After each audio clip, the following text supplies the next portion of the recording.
Terima kasih Anda masih di Rossi di bagian terakhir. Gaduh JHT baru cair di usia 56 tahun. Bagaimana memastikan publik bisa percaya bahwa uang mereka yang tidak bisa dicairkan secara tunai seluruhnya sampai umur 56 tahun sebagai jaminan hari tua ini sesungguhnya nggak dipakai untuk membiayai proyek-proyek yang tidak ada hubungannya dengan ketenaga kerjaan. Bung Charles, sebagai partai pendukung pemerintah, Anda juga termasuk yang mengatakan ini tidak tepat. Tapi ini nggak tepat karena memang Anda lihat momentumnya, atau Anda bisa nggak menjawab bahwa pemerintah punya duit kok, hanya memang momennya nggak tepat. Karena di luar sana yang beredar adalah pemerintah nggak punya duit dan uang keringat pekerja ini dipakai untuk membiayai proyek-proyek yang lain. Iya. Yang pertama tentunya kita memang tidak setuju ya dengan Permenaker ini, tetapi bukan berarti juga kita setuju dengan berbagai hoax yang sedang beredar di luar sana di media sosial. Contohnya bahwa dana ini dipakai untuk pembangunan IKN dan seterusnya. Jadi ini hoax yang memang harus kita bantah dan harus kita pemerintah ini sudah inilah tidak benar lah gitu. Nah, bahwa ada bahwa apakah dalam 2 tahun ini penarikan atau klaim JHT ini mempengaruhi kinerja atau cash flow dari BPJS Ketenagakerjaan, laporan keuangannya memang menyebutkan demikian. Tetapi apakah faktor tersebut besar? Ya saya rasa mungkin tidak juga bisa mempengaruhi sampai membuat BPJS Ketenagakerjaan menjadi insolvent misalnya gitu ya. Jadi kalau menurut saya memang penolakan ini kita lakukan lebih karena momentum yang tidak pas. Gitu. Karena hari ini kondisi rakyat sedang sulit. Pekerja membutuhkan berbagai macam bantuan, ini bukannya bantuannya ditambahin, malah perlindungannya dikurangin gitu kan. Jadi disinilah kita menolak adanya Permenaker ini, meminta agar Permenaker ini direvisi atau setidaknya ditunda pemberlakuannya sampai setidaknya pandemi COVID sudah selesai. Oke, bagaimana meyakinkan publik bahwa sebenarnya uang rakyat itu, keringat pekerja itu baik-baik saja, Prof. Yono? Ya, mengenai uang pekerja ini kan uang pekerja, artinya dia adalah tabungan dari pekerja. Oleh karena itu tabungan dari pekerja bukan asuransi. Pekerja yang wajib menabung untuk hari tuanya. Oleh karena itu tidak boleh dibuat macam-macam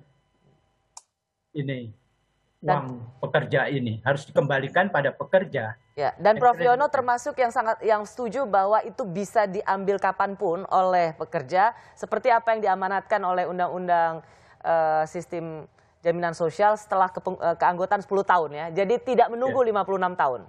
Iya. Oke. BPJS Watch, Bung Timbul, bagaimana menjelaskan bahwa uang ini nggak kemana-mana atau dipakai untuk proyek-proyek lainnya? Sebelum menjawab, saya mau coba komentarin Prof. Yono. Memang dalam pasal 53 Undang-Undang BPJS tidak boleh ada subsidi silang. Tetapi ketika Undang-Undang Cipta Kerja menyatakan rekomposisi, itu kan subsidi silang. Boleh, karena undang-undang ke undang-undang. Itu nggak masalah secara teori hukum, lex spesialis. Jadi rekomposisi itu merupakan hal yang biasa ya terjadi, dan karena sudah disahkan oleh Pak Honoris dan kawan-kawan dan pemerintah. Pertama. Yang kedua, bahwa ada 372 triliun dan 372,5 triliun dana JHT yang memang ditempatkan 64% itu di obligasi negara. Kalau kita lihat 14%, 54,2 triliun itu ditaruh di deposito. Deposito itu yang 1 bulan, 3 bulan dan sebagainya yang memang duit bisa dicairkan. Dan kalau kita lihat sepanjang 2021 itu rasio klaim 71,12%. Artinya apa? Klaim yang keluar 71 perak, yang masuk iurannya 100. Jadi dari iuran saja itu bisa membayar klaim. Jadi kalau yang namanya kenapa ini menjadi pertanyaan? Karena ini yang selalu disandingkan, ada Jiwasraya, ada Asabri. Itu BUMN loh, udah diawasi. Ya.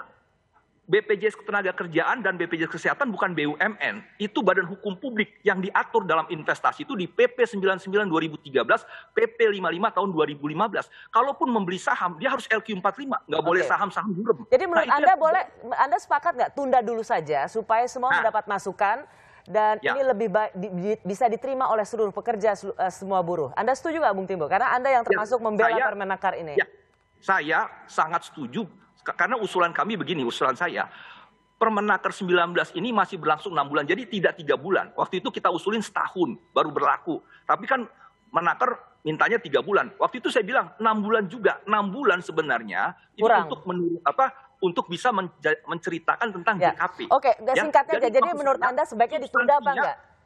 Substansinya itu sudah benar, tapi realisasinya tunda aja sampai 6 bulan ke depan. Jadi kalau dibilang sekarang tanggal 4 Mei, ya 3 bulan lagi aja. Nah, disitulah baru proses sosialisasi soal JKP. Bagaimana Anda sepakat bahwa ditunda saja dulu supaya yang menurut Anda substansinya baik ini bisa diterima juga dengan baik. Sementara Charles Honoris ya tunda aja dulu karena memang ini masa pandemi, kita lihat kondisi ekonomi ke depan. Dan untuk Prof. Yono, ketika ini bertentangan, kita akan lihat hasilnya nanti di Mahkamah Agung karena Permenaker ini dianggap bertentangan dengan undang-undang di atasnya. Bapak-bapak, terima kasih Prof. Yono, Bung Timbul, terima kasih Bung Charles, terima kasih. Terima kasih. Prof, terima kasih Prof. Terima kasih. Terima kasih. Pak Rosi, terima kasih. Terima kasih. Terima kasih. Dana jaminan hari tua dibutuhkan agar pekerja memiliki pegangan hidup di masa tua. Dana ini dikumpulkan dari keringat mereka selama bekerja. Jika konsep mengelola uang pekerja demi masa tua pekerja ini dianggap baik, tapi toh tidak bisa diterima dengan baik, maka ada satu catatan penting di sini, yaitu soal kepercayaan atau trust issue. Sebuah modal dasar untuk membuat kebijakan yang dapat diterima. Terima kasih sudah menyaksikan Rosi, tetaplah di Kompas TV, independen, terpercaya.